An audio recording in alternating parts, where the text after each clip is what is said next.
to pay tribute to my colleague, Deputy Lisa Chambers, in relation to this very robust motion that she has put before the House today, and particularly coming from South Kildare, where the people there are indeed very proud of the fact that we have the home of the Defence Forces Training Centre in the Curragh, and all of the Defence Force officers that we have indeed were educated and trained in the military college there. So obviously there is a huge military tradition in the county, and I want to acknowledge the pride indeed that Irish people have, but particularly those from Kildare have and take in our Defence Forces and the contribution that is made by the Permanent Defence Force, the Reserve Defence Force and of course by the Civil Defence Group to society also. In Kildare, quite often, we regularly remember those members who have made the ultimate sacrifice in the service of the state, including in particular those on overseas peacekeeping missions. And the ONE play a remarkable part in annual services right throughout the county, particularly Philip Coy.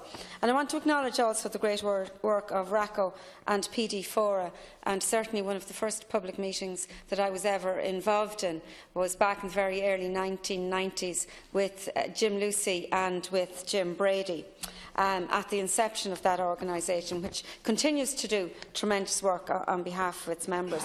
And of course, being from Kildare, I continually meet with soldiers' families, and I am acutely aware of the many areas of concerns within the forces at present. And this, a lot of the personnel are not happy with their work situation, and this has resulted in over 10% of commissioned officers and 25% of enlisted personnel leaving the Defence Forces since the 2013 reorganisation, leaving significant gaps in capability, expertise and unit manning levels, and this is particularly alarming. My party always has been committed and continues to be committed to a defence policy that is measured, fit for purpose, appropriately resourced, and which allows the Department of Defence and the Defence Forces to go forward with confidence in an ever-changing world of new and emerging threats. Fit for purpose is the appropriate phrase that has to be used here. Personnel fit for purpose and using equipment fit for purpose. At the moment, with so much turmoil and reorganisation in the Defence Forces, one must ask, is the organisation able to meet all of its commitments? The Minister never ceases to make promises that the Defence Forces are in a position to meet and to face current threats. Late last year, as we were 24 hours from an all-out industrial action by An Garda Síochána, we were assured in the House that the Defence Forces could fill the void. Are we really sure that the force at this point in time has that capability? Is the Defence Force currently able to meet the terrorist threats which are faced in modern Europe? As a society, are we leaving ourselves open to risk? And it certainly would seem, in terms of the lack of expenditure, which amounted to just 0.25% of GDP this year, at such a low level of investment, Ireland is lacking the minimum conventional capability to provide a credible defence based on the deterrence. The Defence Forces should have a designated strength of 9,500, but their numbers have now fallen well before that.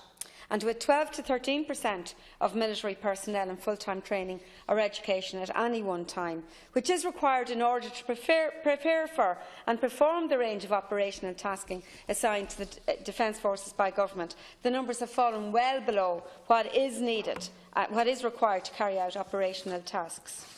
Since 1992, the Defence Forces has had 8 reorganisations and reviews. That's on average one every 3 years. And the exploitation of the loyalty of the members has resulted in turmoil and relocation, uncertainty and confusion for the members of the Defence Forces and their families. Such tensions and family displacements are not conducive to optimum operational viability, certainty and good morale. And I meet families in South Kildare every week that are victims of this turmoil. The Defence Forces has been an easy target for cost-cutting. Its unreserved loyalty and professionalism has perhaps been taken advantage of. Anish and Tara O'Donovan, and you have 6 minutes.